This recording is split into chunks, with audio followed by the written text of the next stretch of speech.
এবার একটা জিনিস কিছু তুই মাথার মধ্যে ঢুকাইতে পারছিস না। কি মাথা ঢুকাইতে পারছ না? আরে পাশের বাসার ভাবির লগে ঝগড়া লাগছে বুঝছো, মানে ভাবি আমারে কইতে যদি সাহস থাকে তাহলে রাইতের বেলা আইসান চিন্তা করতেছি এটা কি ঠেট দিল নাকি সুযোগ দিল।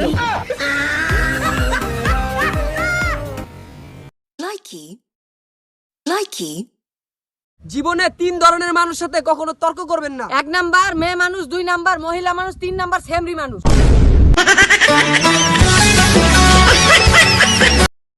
লাইকি বিবাহিতদেরকে বলছি সবসময় মানিব্যাগে নিজের বউর ছবি রাখবেন। কারণ এটার একটা বিশেষ উপকার আছে, সেটা হচ্ছে কি যদি কোনো বড় ধরনের বিপদে পড়ে যান তখন মানিব্যাগটা বাইর করে বউয়ের ছবিটার দিকে একবার তাকাবেন, তাহলে আপনি ভাববেন যে আমি যদি এত বড় একটা বিপদ আমি সামলাইতে পারি, এটা তো কিছুই না। লাইকি এ মেয়েরা তোমাদেরকে বলতেছে, তোমাদের কি লজ্জা করে না? শরম বলতে কোনো কিছু আছে? লজ্জা শরম আছে তোমাদের? আজকে তোমাদের মতো মেয়েদের জন্য আমি আজও সিঙ্গেল রয়ে গেলাম। তোরা একটা সিঙ্গেল মানে কি আর সিঙ্গেল? আমার কথা সিঙ্গেল আছে কিন্তু একমাত্র তোমাদের।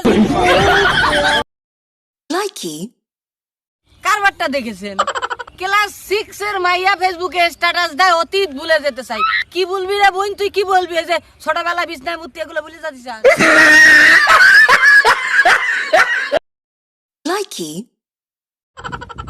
আচ্ছা বন্ধু, মেয়েদেরকে প্রপোজ করে না সবচেয়ে নিরাপদ জায়গা কোন জায়গা? মেয়েদেরকে প্রপোজ করার সবচাইতে নিরাপদ জায়গা হচ্ছে যে শহীদ মিনার।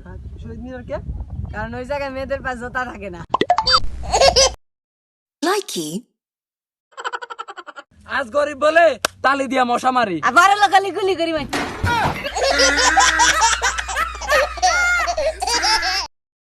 লাইকি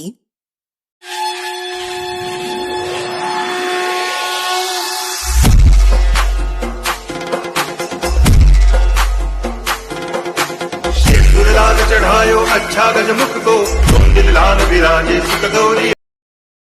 লাইকি কিছু কিছু মেয়ে চাঁদের মতো, যাদের নিজস্ব কোনো আলো নাই, মেকআপের আলোতে আলোকিত। লাইকি